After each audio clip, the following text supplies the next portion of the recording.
Okay. He came over one time, and he came and said, "How are you, Mom, Grandma?" And she said, "Fine, I'm not ready for you yet." Well, practically fell off the porch. So she had a sense of humor, too. Yeah. And she spoke in English fluently? Oh, not fluently, but she could talk enough to get by. Enough. And my brothers and them, they always had poker sessions, and they went from place to place. And of course, Hattie, they weren't married, so, Hattie went. And the women would sit in the kitchen and the guys would play poker. But anyway, and they'd have their drinks too, I guess, because I remember one of the guys riding my dad's bike down the hall. Oh. Another time, they were trying to eat Jell-O with chopsticks. Another time, someone ate her chrysanthemums. Oh, no. But my mother took it home instead. And, they thought the world of her, eh? And I was telling you about my dad working in the cemetery, and he got the first paid job, finally, as a caretaker, because before that, people just gave him money to do this or that. Okay. But he spent it all on the bushes all around the cemetery, and he got my brothers to take our hose down there, and there was one tap at the entry, so he'd haul it, and then he'd haul the water, coolie style, and he planted all the trees around the cemetery and the lilac bushes and cement. Oh my God. And red currants. So I remember one of the mayor's wives said, "Oh, I love it. I go down and pick the red currants to make jelly." But now they've got a wire fence. Oh, they got rid of it? But they've still got all the other outer lilac bushes and everything, Oh, wow. So do they know who planted it? I don't think so. But, so it's certainly a legacy. It is, yeah. Which I know anyway. And then the trees at the church too, that he did. And everybody knew him. He was so funny. When he passed away, it was amazing how people came and said, what do you call it? When you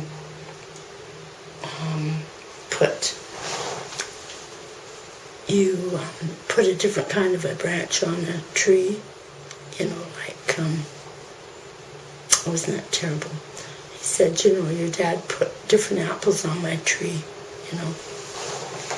And then this other fellow said, your dad built this house, framed the house for me, so that when I came back from the war, it would be ready.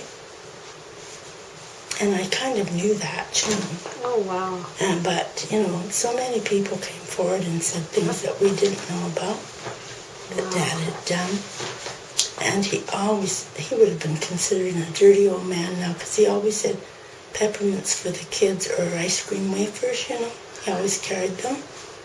And he always gave them to the kids. And you know what they'd say now, eh? Oh, that's right, yeah. Mm-hmm. And I remember he went out to Fincastle, which is 5 miles away. And he said, there was this woman walking with a chicken on a string. And he said, I really felt sorry for her, but he said, I don't think I could have handled her and the chicken on my back. Oh my gosh. It was funny. He was hilarious. Wow. So your parents lived in Tabor till they passed away? Yeah. Mm-hmm. And was your sister looking after your parents? Yeah, they all lived at home. Oh, okay.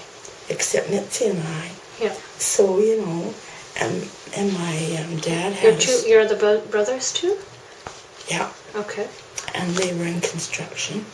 And so then my dad died. And we were up tenting into BC. And the RCMP came and said, your dad has had a stroke, so would you please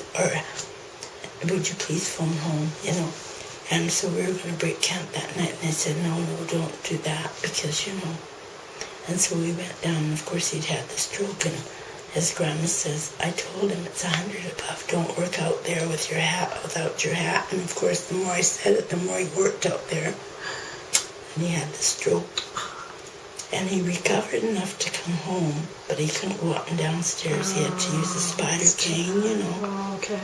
So we administered to him. We had to learn how to irrigate his, his catheter and all the rest of it. Oh, my gosh.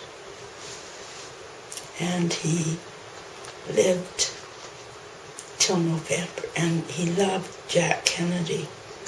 And when he died, was it the 22nd of November? My dad died the 23rd. And I always thought, I wonder what he would have thought if he knew all the promiscuousness that Jack Kennedy had. That's right. Oh. But, and then my mother went very peacefully. And, you know, everybody was home too, so we could help her. And I wasn't, after my husband passed away, I was offered this job at Calgary Power then, because he coffeed with all this bunch, you know. And I did play bridge with the district manager's wife, and they came to our church and that. So I knew them, but I didn't know the other guys. And, you know, people would come up to me and say, oh, I hear you're going to work for Calgary Power. And I said, I haven't said yes. And I could think of all kinds of excuses, you know, not to work. And I was working at the church, and, you know, it was only supposed to be like 8 hours a week, and I'd be putting in 20. And my family said, that's ridiculous, you know, you better take that other job because, you know, you're too involved. And it was the best thing that happened to me, because they were wonderful to work for at that time. And I could work half days and still curl. My supervisor from Lethbridge didn't know I curled. He thought I was out doing the deposit, on my coffee break, whatever, but I'd curl, you know. In the afternoons, I'd come work in the mornings, and then curl and dash home, you know, back and do the deposit. And so it worked out fine. He never knew. So how long did you work for Calgary? I worked until 88. Did you retire then? Mm-hmm. And I took early retirement. And I felt, well, you know, my kids were through school. And was it hard after your husband passed away? Your kids were still growing? Yeah. Being a single parent's really hard. Yeah. Because how old were your kids when they passed away? Like, Dave was just 7. Oh my. And Kathy was just 15, eh? Oh my gosh. So, you know, but they had strong support too. Good. Because, like, Kathy stayed with the Millicans for the 2 months I was away. Okay. And David stayed with Auntie Mitzi and my family, you know. And so it worked out good. Because, you know, Uncle Keach and my brother Tom, they were good father images to it, and they taught him how to lots. And then, of course, the Cyril Terry side, too. Yeah. So your husband passed away in an accident. Mm-hmm. Yeah, he had that mini bike. He was testing the mini bike, and it was something else, because I'd just gone for coffee that morning to my friends next door, and he said, you know, we'll be able to retire at 55. I'm doing so well. And we were going up to get the helmets that afternoon. And, you know, it was a rosy future. And then all of a sudden, How old was he? He was 40. Oh my. So after you retired, what did you do? Did you take on any hobbies? Well, I still curled. And, you know, I did, you know, I do nourishment at the hospital, and I'm very involved in the outreach of the church because I'm the community friendship person. So I'm always going to see people if they're sick or in the hospital. And of course, on my own, I usually make something for them or whatever, you know. Did most of your siblings stay in the Tabor area? Mm-hmm. And who is remaining right now? There's just Mitzi and I.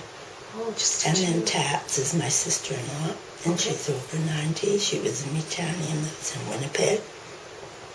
And so we're very close. And so we have very few relatives. Oh, you're right. Because my immediate cousins are both gone, but I have the second cousins and my 2 nephews from Mus's children. And Sam had a daughter adopted from Japan. From Japan? It was really interesting because they couldn't get any adoptions, because they felt they were too old. Okay. And so here, this missionary that lived over in Japan, she's, over there, they abort them at 7 months even. Yeah. And I think this child, I'm not sure this child was being born and they felt, they didn't want to abort. So she adopted it for them. But she didn't know the significance of, or the travail they'd have, because the parent wasn't Canadian or anything. But she took V-Child to my dad's prefecture and to his hometown and registered her. But then they had to have a special order in council that, what's his name, Lewis, presented to it was a private member's bill, I guess you'd call it. I wish I had the answer on it. But I don't think, they're really interested. And it was Ellen Fairclough, who was the Minister of Immigration at the time, and they had to pass this.